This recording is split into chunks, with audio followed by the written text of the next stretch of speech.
6 ਤੋਂ 7000 ਕਿੱਲਾ ਜ਼ਮੀਨ ਜਿਹੜੀ ਆ ਇਹ ਸਾਡੇ ਦੋਵਾਂ ਪਿੰਡਾਂ ਦੀ ਆ, ਜਿਹੜੀ ਇਹ ਤਬਾਹ ਕਰਤੀ ਆ। ਸਾਡਾ ਜਿਹੜਾ ਨੁਕਸਾਨ ਆ ਕੁਦਰਤ ਨੇ ਨਹੀਂ ਕੀਤਾ, ਇਹ ਜਿਹੜਾ ਸਰਕਾਰਾਂ ਨੇ ਕੀਤਾ, ਮੋਦੀ ਨੇ ਕੀਤਾ ਤੇ ਨਾਲ ਜਿਹੜੀ ਪੰਜਾਬ ਸਰਕਾਰ ਉਹਨੇ ਕੀਤਾ। ਸਾਡੀਆਂ ਜਾਨਾਂ ਗਈਆਂ, ਸਾਡੇ ਘਰ ਟੱਠੇ, ਸਾਡੀਆਂ ਫਸਲਾਂ ਖਰਾਬ ਹੋਈਆਂ, ਸਾਡੇ ਜਿਹੜੇ ਜੀਅ ਵਿਛੜੇ ਆ ਨਾ ਉਹਨਾਂ ਦਾ ਦੁੱਖ ਆ। ਸਾਨੂੰ ਆਪਣੀਆਂ ਫਸਲਾਂ ਦਾ ਕੋਈ ਦੁੱਖ ਨਹੀਂ ਆ।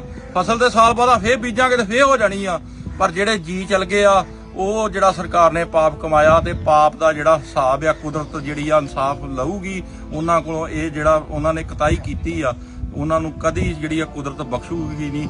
ਆੜੇ ਸਾਡੇ ਲੇਬਰ ਵਾਲੇ ਵੀਰ ਬੈਠੇ ਸੀ, ਉਹਨਾਂ ਦੇ ਚੌਂਕ ਬੈਠੇ ਆ।